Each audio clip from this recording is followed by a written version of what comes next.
علیکم ورحمۃ اللہ وبرکاتہ نحمده ونصلی علی رسولہ الکریم اما بعد۔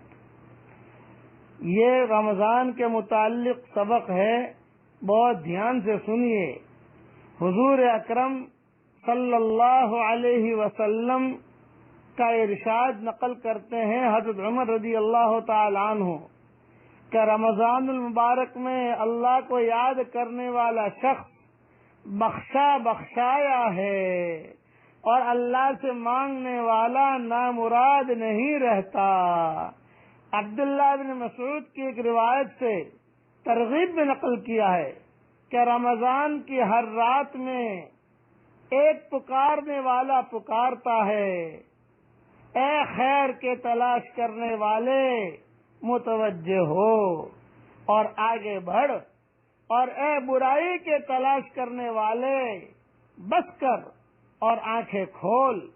اس کے بعد وہ فرشتہ کہتا ہے، کوئی مغفرت کا چاہنے والا ہے کہ اس کی مغفرت کی جائے، کوئی توبہ کرنے والا ہے کہ اس کی توبہ قبول کی جائے، کوئی دعا کرنے والا ہے کہ اس کی دعا قبول کی جائے، کوئی مانگنے والا ہے کہ اس کا سوال پورا کیا جائے۔ اس سب کے بعد یہ امر بھی نہایت ہی ضرور اور قابل لحاظ ہے کہ دعا کے قبول ہونے کے لیے کچھ شرائط وارد ہوئی ہیں۔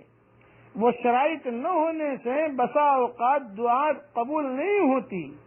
ان شرطوں میں سے ایک شرط یہ ہے کہ حرام غذا سے بچا جائے۔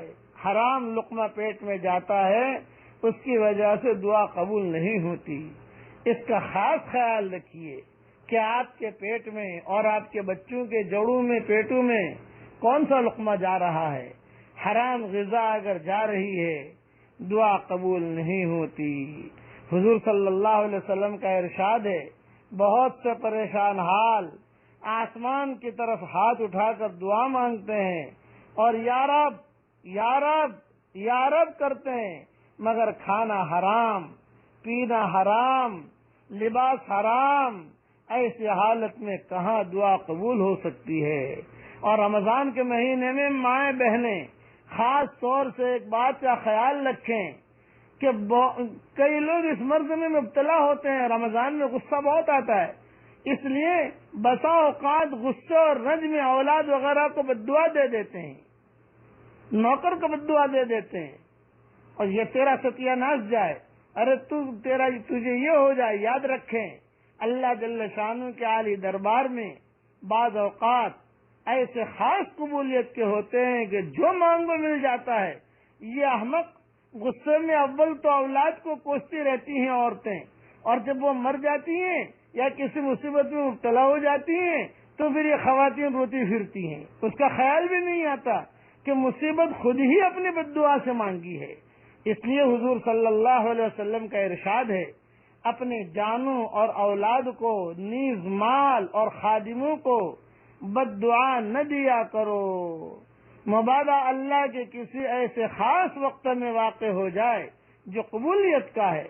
بالخصوص رمضان المبارک کا تمام مہینہ تو بہت ہی خاص وقت ہے، اس میں اہتمام سے بچنے کی کوشش بہت ضروری ہے۔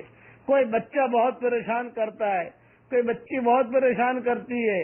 رمضان میں غصہ ویسے بھی آ جاتا ہے آدمی کو، ظہر کی نماز کے بعد ذرا غصہ زیادہ آتا ہے، اس لیے اگر کچھ غصہ آئے تو یہ بات کہنی ہے، یہ اتنا کہہ دے، عبد الرحمان اللہ تجھے ہدایت دے دے، اے میمونہ اللہ تجھے ہدایت دے دے، اے عائشہ اللہ تجھے صحیح سمجھ دے دے، اے فلاں اے عبداللہ اللہ تجھے ہدایت دے، یعنی اس کو بجائے بددعا دینے کے دعائیں جملے کہو۔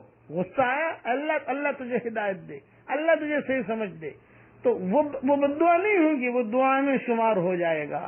اللہ تعالیٰ صحیح دعا مانگنے کی ہم سب کو توفیق عطا فرمائے۔